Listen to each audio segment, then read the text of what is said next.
Sunday ആയിട്ടേ ചാടിത്തുള്ളി slow മോഷനിലേ കുറിയും തൊട്ട് എങ്ങോട്ടാന്നല്ലേ പറയാം. ഇന്നൊരു വമ്പൻ സർപ്രൈസ് ഉണ്ട് കേട്ടോ. ഇത് നമ്മുടെ ചെമ്പഴുക്ക കാടും പടലയും താണ്ടിയേ കെട്ടിയോ സംഘടിപ്പിച്ചുകൊണ്ട് തന്നതാ. അതിൽ നിന്ന് നല്ലത് നോക്കി ഒരെണ്ണങ്ങ് എടുത്തു. ഇനി വെറ്റില. ഞായറാഴ്ച ഒരു കട പോലും ഇല്ല. അങ്ങനെ ഇരുന്നപ്പോഴാണേ നമ്മുടെ മാളൂൻ്റെ കാര്യം അങ്ങ് ഓർത്തത്. മാളൂൻ്റെ വീട്ടിലേ ഒരു വെറ്റിലയുണ്ടത്രേ. വെറ്റിലയല്ല, വെറ്റിലക്കൊടി. അങ്ങനെ നമ്മൾ അതും തപ്പി ഇറങ്ങി.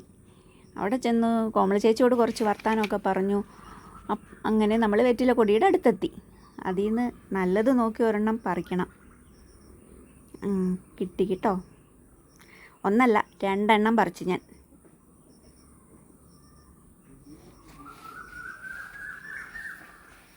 അതെ, ഈ വെറ്റില എനിക്ക് മുറുക്കാനൊന്നും അല്ല കേട്ടോ. നമ്മളിന്നേ പുത്തരിയങ്കം കുറിക്കുക. ഇത്തവണയെങ്കിലും എനിക്ക് ഡാൻസ് പഠിക്കണം. അങ്ങനെ ഇരുന്നു കോമള ചേച്ചിനെ കണ്ടു. കോമള ചേച്ചിയോട് കുറച്ച് നേരം വർത്താനമൊക്കെ പറഞ്ഞു. ഡാൻസ് പഠിക്കാൻ പോവാന്നൊക്കെ പറഞ്ഞു അവിടുന്ന് ഇറങ്ങി. സമയം പോയായിരുന്നേ. നമ്മളെവിടെയാണ് ഡാൻസ് പഠിക്കണേന്നല്ലേ? അതെ, നമ്മുടെ സ്വന്തം വൈക്കത്തപ്പൻ്റെ വടക്കേ നടയിലുള്ള ഡാൻസ് സ്കൂളിലാണ് കേട്ടോ. സത്യം പറഞ്ഞാൽ കുറച്ച് വീഡിയോ എടുക്കണമെന്നൊക്കെ ഓർത്താണ് പോയത്. പക്ഷേ പകച്ചുപോയി എൻ്റെ ബാല്യം.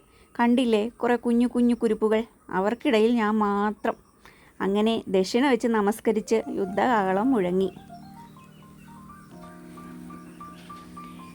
അതെ, ഇനി തൊട്ട് എൻ്റെ റുട്ടീനൊക്കെ മാറുകയാണ് കേട്ടോ. Jogging, workout, practice.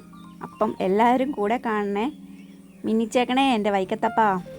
അപ്പോൾ ഇന്ന് ഇത്രയൊക്കെ ഉള്ളേ. ബാക്കി പിന്നെ കാണാം. Tata bye. Okay, see U.